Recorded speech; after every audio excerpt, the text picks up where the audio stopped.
Jadi kenapa para kiai, para habaib, ya, para ulama tempo dulu sampai sekarang itu suka memberi makan.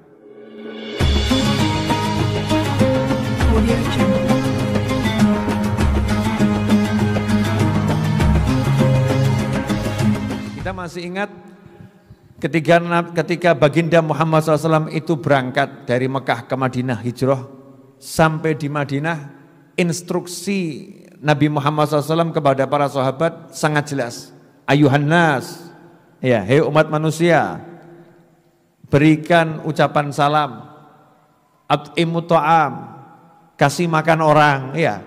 Kemudian sholat malam, waktu manusia terlelap dalam tidur, engkau akan masuk surga dengan iringan ucapan salam, selamat, selamat, selamat. Tapi syaratnya itu, afsus salam, at'imu ta'am, sholli billail wa nasniyam, tadkhul jannah bis salam. Tebarkan ucapan salam, kasih makan orang, malam kamu sholat malam, orang lelap dalam tidur, masuk surga dengan iringan ucapan salam. Syaratnya ada memberikan salam, kemudian ngasih makan, memberi makan.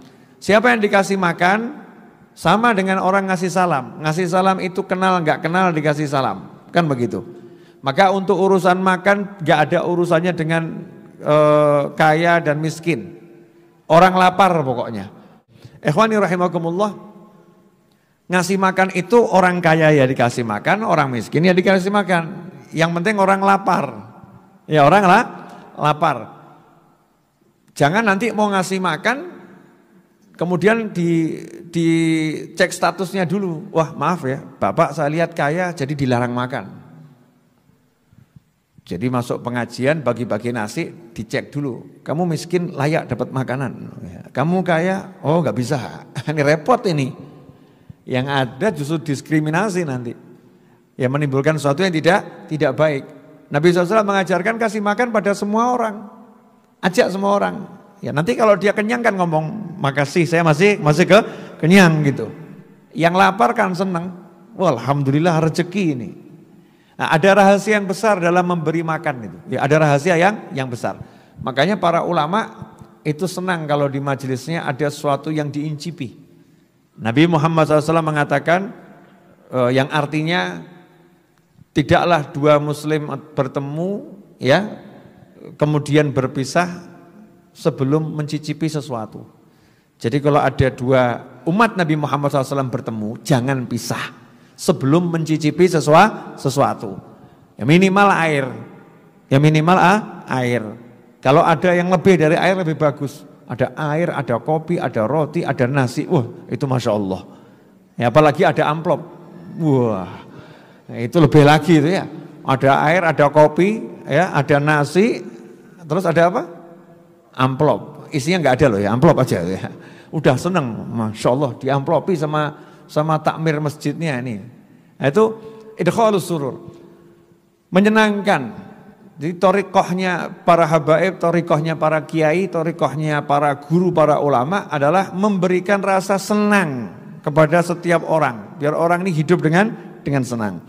Kemudian dikatakan juga waruwiya an Abi Hurairah radhiyallahu anhu anna Rasulullah SAW qala innallaha azza wa jalla la yudkhilu bi luqmatil khubz wa qabsatit tamr wa mithlih mimma yanfa'ul miskin thalathatan al-jannah al-amir bih waz zawjah al-muslihah lah wal khadim alladhi yunawilul miskin wa qala Rasulullah SAW alhamdulillahilladzi lam yansa khadamana rawahu Tabrani fil awsat wal hakim wa taqaddam al-qabsah bi fathil qaf wa dhammiha wa bisad al-muhmalah ya ma yatanawahul akhid bi ru'usi asabi'ih ats-tsalath.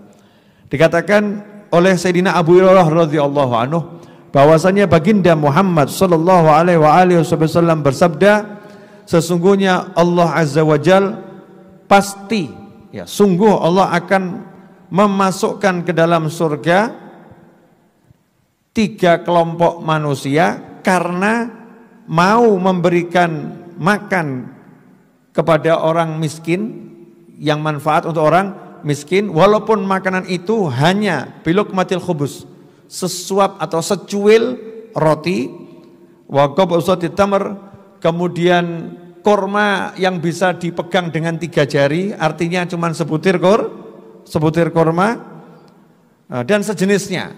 Sedikit makan yang sudah dimasukkan ke mulut itu bisa menyebabkan 3 kelompok manusia ini dimasukkan surga oleh Allah Subhanahu wa taala. Yang pertama, al-amir bih, yang nyuruh memberi makan. Jadi misalnya, tolong tuh serahkan nasinya kepada fulan tuh, yang nyuruh atau yang ngasih, yaitu masuk surga. Kemudian yang kedua, wazauja al-muslihalah, yang masak, istri yang masakkan. Jadi kalau suaminya bagi-bagi, yang masakkan istrinya, nah ini istrinya masuk surga nih, Masya Allah. Ya, istrinya masak, kok suaminya mau ngasih makan orang, ini jalan ke surga untuk para istri. Nah ibu-ibu di rumah ini yang dengar sabda Nabi yang barusan saya bacakan, kalau masak yang semangat, kalau ngasih makan orang lain saja itu menyebabkan masuk surga, apalagi ngasih makan suaminya, ngasih makan anak-anaknya ya, ngasih makan orang tuanya, ngasih makan yang tinggal di rumahnya, itu pahalanya luar biasa. Kemudian yang ketiga, dan pembantu ya, wal khadim alladzi yunawilul miskin, ya pembantu yang membantu memberikan makanan ini kepada orang-orang miskin. Masya Allah, alhamdulillah lampunya nyala ya. Ya, yang pojok sana belum dinyalakan tuh, Mas Roni. Ya, pantas saya merasa ada yang kurang apa ini ya. Masya Allah, ini tim Raudhah lupa sama lampu, terutama Mas Cahyo ini ya, lupa sama lampu. Jadi ada 3 kelompok manusia yang akan masuk surga gara-gara ngasih makan. Yang pertama siapa tadi? Yang nyuruh. Ya. Yang kedua siapa? Yang masak. Ketiga siapa? Pembantu yang bagi, yang bantu bagi.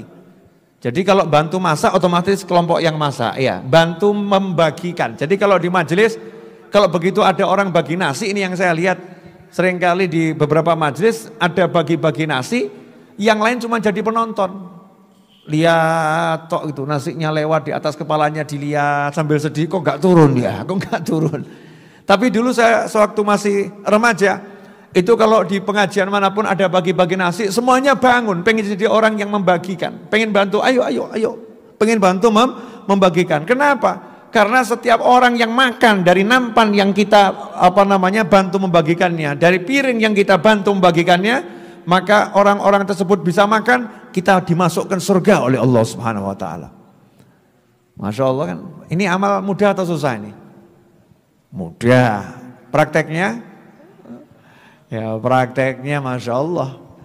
Tiap Jumat malam Sabtu itu di Majelis Raudhah saya melihat gitu ya, ini kok pada kurang semangat untuk bangun bagi ya. Pada kurang semangat untuk bangun bagi ini. Teman-teman saya itu semangatnya dibagiin gitu ya. Terima bagian dan makan, sehingga pahala yang terbesar yang dapat yang nyuruh. Siapa yang nyuruh? Pak Novel. Ya. Kemudian tim dapur, ya tim dapur yang nyuruh siapa? Pak Novel. Ya, kemudian relawan yang nyuruh siapa? Pak Novel. Tapi Pak Novel ini bisa masak karena ada biaya. Lah biaya yang ngasih siapa? Ternyata teman-teman di YouTube, ya, yang transfer. Kemudian teman-teman yang hadir majelis, ya, yang titip kepada Pak Bakir gitu kan ya. Ini serahkan untuk Habib. Artinya apa? Ini kadang ada orang-orang yang duduk santai di rumah gitu ya, duduk santai di rumah, nggak ikut ribet ngurusi banyak hal, nyantai saja, pahala saya diambil semua, kawan-kawan, termasuk pahala Anda semua. Ya, tanpa mengurangi pahala kita sedikit pun, dia dapat yang sama ya. Bisa jadi dapat lebih banyak karena punya perhatian yang lebih besar. Ikhwani rahimakumullah. Kemudian dikatakan oleh Nabi Muhammad sallallahu alaihi wasallam tentang masalah sedekah yang terbaik. Wa an Anas radhiyallahu anhu qala Rasulullah sallallahu alaihi wasallam, afdhalu sedekah an tushbi'a kabidan ja'ian. Rawahu Abu Syekh fi Thawab wal Baihaqi wal lafdhu lahu wal Asbahani kulluhum min riwayah Zarbi Muadzin Hisham an Anas wa lafad Abi Syekh wal Asbahani qal sami'tu Rasulullah sallallahu alaihi wasallam yaqul ma min amalin afdal min isba'ika bidija'i. Jadi tidak ada amal kata Nabi Muhammad SAW yang lebih utama daripada memberi makan perut-perut yang kelaparan. Jadi limpa-limpa yang kelaparan, rongga-rongga di perut nih yang kelaparan, ya, istilahnya wong luwe gitu ya. Ngasih makan orang yang kelaparan, itu amal yang terbaik. Karena itu dulu di Hadramut sana ada satu Habib di Hadramut, negeri asalnya Wali Songo, ada satu Habib itu tunanetra. Satu Habib tunanetra. Tapi kebiasaannya kalau salaman sama siapapun perutnya dipegang. Ojo mbok tiru. Ya, ini makomnya Habibnya tadi ulama ini ya. Kalau kamu tiru salaman pegang perutnya orang tersinggung nanti orangnya ya. Ini salaman sama siapapun pegang perutnya. Untuk apa? Dicek nih. Perutnya kalau dipegang bunyi enggak nih? Perutnya kenceng atau apa namanya lunak nih. Kalau lunak ini kelihatannya kosong nih. Kalau kenceng isi gitu. Jadi Habibnya ngecek ini. Oh ini sudah makan belum? Ya sudah makan belum? Jadi kalau ada yang ternyata dicek kok perutnya kosong, langsung ditanya, kamu belum makan ya? Ikut ke rumah saya. Habib yang tunanetra ini gandeng orang tersebut, diajak ke rumahnya, diajak makan. Ya, suatu yang luar biasa. Kemudian di kota Siwun ada juga Habib yang kalau makan minta dibuatkan 2 porsi. Suruh bungkus, ngomong sama istrinya, ya makan malam saya tolong dibuatkan 2 porsi dan dibungkus. Istrinya nanya, kenapa kamu makannya kok 2 porsi? Apa bisa habis makan 2 porsi, 2 bungkus tuh? Jawabannya, saya mau bagi yang satu ke orang, yang satu buat saya, yang satu buat orang. Sehingga tiap malam ini Habibnya ini keluar dari rumah, cari orang yang lapar. Keluar dari rumah cari orang yang lapar. Ketemu, diajak duduk, yuk makan bareng. Ya, kenal gak kenal? Ayo makan bareng. Amalnya ini membuat istrinya heran. Kenapa kamu seperti itu? Kata sang Habib, ya, yang satu bungkus untuk makan malam saya di dunia, yang satu bungkus untuk makan malam saya di kuburan nanti. Ya, untuk makan malam saya di kuburan nanti. Jadi memberi makan ini sesuatu yang luar biasa. Amalannya para wali. Ya, amalannya para wali. The power of traktir. Ya, kalau zaman sekarang kan traktir. Nah, kalian untuk traktir sekarang ini macam-macam caranya. Ya, bisa kirim masakan, bisa ya ngajak pergi ke warung makan bareng juga bisa. Kirim lewat food apa itu? Ya, namanya food apa itu kalau sekarang ini online. Ya, food online. Nanti kalau saya sebutkan merek kan repot, nggak dibayar kok ngiklan ya. Food online itu ya, food online itu Masya Allah. Kita bisa orangnya di rumah tiba-tiba datang kiriman, martabak. Dari mana? Saya lihat kamu tuh wajah-wajah kelaparan itu ya. Nah, ini saya kirim martabak, seneng gitu. Satu rumah makan martabak bahkan sampai ke tetangganya. Siapa yang ngirim? Temennya. Yang ngirim temennya. Ngasih makan. Makanya dikatakan oleh para ulama terdahulu, kami titipkan rahasia ilmu kami di makanan kami. Rahasia ilmunya ada di makanannya. Jadi keberkahan ilmunya ada di makannya. Jadi kalau duduk makan bareng orang-orang soleh itu dinikmati. Imam Syafi'i ketika di rumahnya Imam Ahmad bin Hanbal radhiyallahu anhu, Imam Ahmad bin Hanbal itu muridnya Imam Syafi'i. Imam Syafi'i itu gurunya. Tapi kalau di rumahnya Imam Ahmad bin Hanbal, Imam Syafi'i makannya banyak. Ya makannya banyak. Maka beliau ditanya, wahai guru, kata yang lain ya, Imam Syafi'i, kenapa kok makannya banyak? Jawabannya, saya ini punya penyakit banyak. Saya punya penyakit banyak. Ahmad bin Hanbal ini makanannya halal. Jadi saya sengaja makan banyak ini, kalau makan halal itu jadi obat. Ya makan halal jadi obat. Saya pengen sehat dengan makan makanannya Imam Ahmad bin Hanbal. Inilah yang disabdakan oleh Nabi Muhammad SAW. Janganlah kamu makan kecuali di rumahnya orang yang bertakwa, dan jangan makan makananmu kecuali orang yang bertakwa. Maksudnya apa? Kalau kita makan di tempatnya orang soleh, makan bersama orang soleh, itu anugerah. Karena orang soleh kalau makan milih halal enggak gitu. Ya, kemudian makanannya diniati macam-macam. Ini untuk biar bisa sholat malam, ini biar bisa rajin ibadah dan lain sebagainya. Dan kalau kamu punya makanan, kalau kamu mau bagi, cari orang yang soleh. Ya, cari orang yang soleh, orang lapar dan soleh. Kenapa? Karena kalau orang soleh makan, itu jadinya untuk taat, jadinya untuk sholat, jadinya untuk zikir, ya jadinya untuk baca Al-Quran. Sehingga semua tenaga yang dihasilkan dari makanan yang kita berikan, kemudian digunakan untuk ibadah, kita dapat pahalanya. Gara-gara apa itu? Mau ngasih makan orang-orang yang soleh. Ikhwani rahimakumullah. Kemudian dikatakan oleh Nabi Muhammad SAW dalam hadis yang diriwayatkan oleh Imam Tabrani dan juga Imam Hakim dan Baihaqi dari Sayyidina Abdullah bin Amrin radhiyallahu anhuma qala Rasulullah sallallahu alaihi wasallam man at'ama akhahu hatta yushbi'ahu wa saqahu minal ma' hatta yurwiyahu ba'adahu Allahu minan nari sab'a khanadik ma baina kulli khandaqain masirah 500 'am. Masyaallah. Ini kadang hadis-hadis yang begini ini orang kok nggak mau ngamalin ya. Padahal ini ngamalkannya ya mudah, pahalanya ya besar. Jadi dikatakan oleh Nabi Muhammad SAW, tidaklah seseorang memberi saudaranya makan sampai dia kenyang dan memberinya minum sampai rasa hausnya, dahaganya terhapuskan, melainkan Allah akan menjauhkan dia dari api neraka sejauh 7 parit ya, sejauh 7 parit. 7 galian parit gitu. Nah, satu galiannya ini antara satu tepi ke tepi yang lain, sabda Nabi Muhammad SAW, jaraknya adalah jarak perjalanan 500 am, 500 tahun.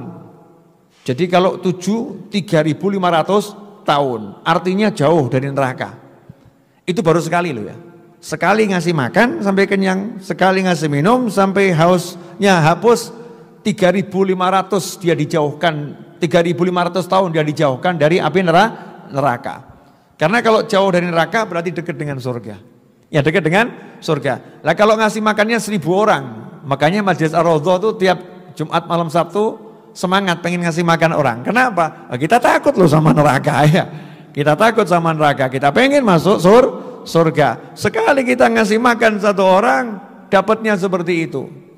Jadi kalau ada 1.000 orang, tinggal 3.500 dikali 1.000. Berapa itu? 3,5 juta tahun. Masya Allah. Sekali pengajian tersingkirkan dari neraka 3,5 juta tahun. Itu kalau cuman sekali ngasih makannya. Apalagi alhamdulillah kita roti juga dapat, itu kan ya, kenyang. Nah, jalan pengajian lapar lagi, pulang kasih makan lagi. Berarti sekali majelis itu 7 juta tahun. Jaraknya kita dijauhkan dari api neraka. Itu buat yang mau ngasih makan. Kalau yang model rodok leda-lede ya, males gitu, nggak mau bantu yang di dapur, nggak mau bantu bagi-bagi, ya dapatnya ya dapat, tapi ya dapat gitu ya, kurang akeh. Allah ngasih ya sesuai dengan semangatnya, ya sesuai dengan niatnya, sesuai dengan kesungguhannya. Ikhwani rahimakumullah.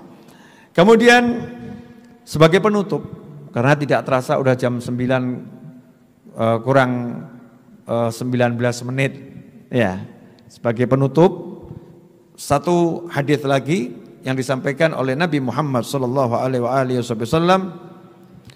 Wa an Abi Hurairah radhiyallahu anhu aidan qala Rasulullah sallallahu alaihi wasallam, man asbaha minkumul yawma sha'iman faqala Abu Bakr radhiyallahu anhu ana faqala man at'ama minkumul yawma miskinan faqala Abu Bakr ana qala man tabi'a minkumul yawma janazatan qala Abu Bakr ana faqala man 'ada minkumul yawma maridan qala Abu Bakr ana faqala Rasulullah sallallahu alaihi wasallam majtama'at hadhil khisal qattu fi rajulin illa dakhala al-jannah rawahu Ibnu Khuzaimah fi sahihih. Wa ruwiya an Umar bin Khattab radhiyallahu anhu qala su'ila Rasulullah sallallahu alaihi wasallam ayyul a'mali afdal qala idkhaluka as-surur ala mu'min asba'ta jaw'atah aw kasawta awratah aw qadhaita lahu hajatan rawahu Tabrani fil Awsat wa rawahu Abu Syekh fi Thawab min hadits Ibnu Umar bin Nahwih. Ya, ini 2 hadis sebagai penutup. Yang pertama, suatu ketika Nabi Muhammad SAW bertanya kepada sejumlah sahabat, siapa yang pagi hari ini puasa. Maka Sayyidina Abu Bakar As-Siddiq radhiyallahu anhu yang hadir satu menjawab, "Ana, saya ya Rasulullah." Kemudian Rasul nanya lagi, "Siapa yang pagi hari ini sudah ngasih makan orang miskin yang memang nggak mampu untuk beli makanan ya, nggak punya makanan. Siapa yang udah ngasih makan orang miskin?" "Ana, saya ya Rasulullah." Kemudian Rasul nanya lagi, "Siapa hari ini yang melayat satu jenazah?" Sayyidina Abu Bakar menjawab, "Saya ya Rasulullah." Kemudian Nabi bersabda SAW, "Siapa yang hari ini menjenguk orang sakit?" Sayyidina Abu Bakar menjawab, "Saya ya Rasulullah." Maka Rasul bersabda, "Tidaklah berkumpul ya 4 amal tersebut. Yang pertama tadi puasa, ngasih makan orang, kemudian melayat jenazah, yang keempat menjenguk orang sakit. Tidaklah 4 hal ini ada dalam diri seseorang, maka melainkan orang itu masuk ke dalam surganya Allah Subhanahu wa ta'ala." Nah, dalam hadis yang lain Nabi bersabda SAW, ketika beliau ditanya amal apa yang paling utama, maka beliau menjawab, "Engkau meletakkan rasa bahagia dalam hati seorang mukmin, menyenangkan seorang mukmin, membahagiakan seorang mukmin." Di antara caranya apa? Asba'ta jau'atah. Kalau dia lapar, kamu buat dia kenyang. Kalau dia nggak punya pakaian yang menutup auratnya, kamu tutup auratnya, kasih pakaian untuk nutup auratnya. Dan kalau dia punya hajat, kamu wujudkan hajatnya. Misalnya temannya kok pengen nasi goreng, wah ini makan nasi goreng enak ini ya. Siapa yang jual nasi goreng itu ya? Yang dengar ini diem saja, tapi keluar. Tidak lama kemudian datang, "Nih nasi goreng buat kamu." Mewujudkan hajat, dan hajatnya kebetulan kok makan. Wah, itu ganjarannya luar biasa. Apalagi mewujudkan hajatnya guru. Nah, kadang-kadang murid-murid ini kalau disuruh sama gurunya, Masya Allah, ngongkon gak entek, ngongkon. Ini guru gimana nyuruh terus ya. Padahal gurunya misalnya punya hajat, ada tamunya butuh makan. Gurunya bilang, "Tolong berikan martabak." Baru keluar, "Tolong berikan ayam goreng." Baru keluar, "Tolong berikan sate ayam." Ini mewujudkan hajat gurunya untuk memenuhi kebutuhan tamu-tamunya. Misalnya seperti itu.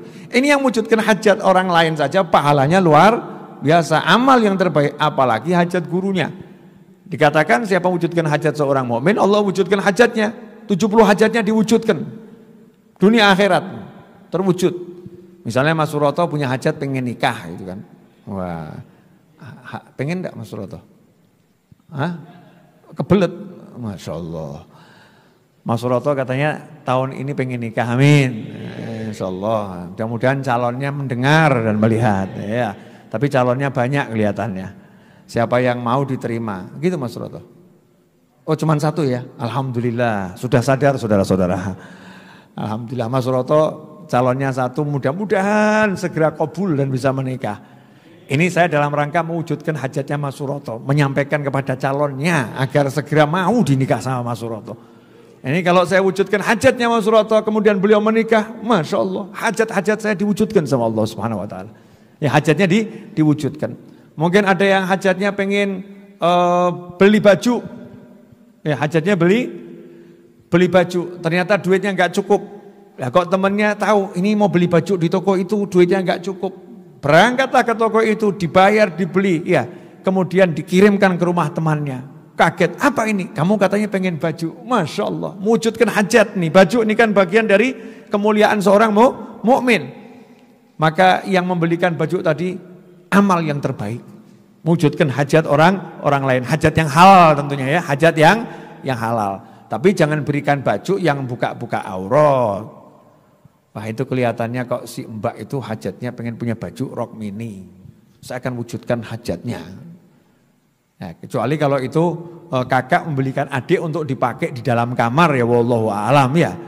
Tapi kalau dipakai untuk buka aurat di jalanan kan ya nanti ikut andil produksi dosa kan ya naudzubillah min dzalik.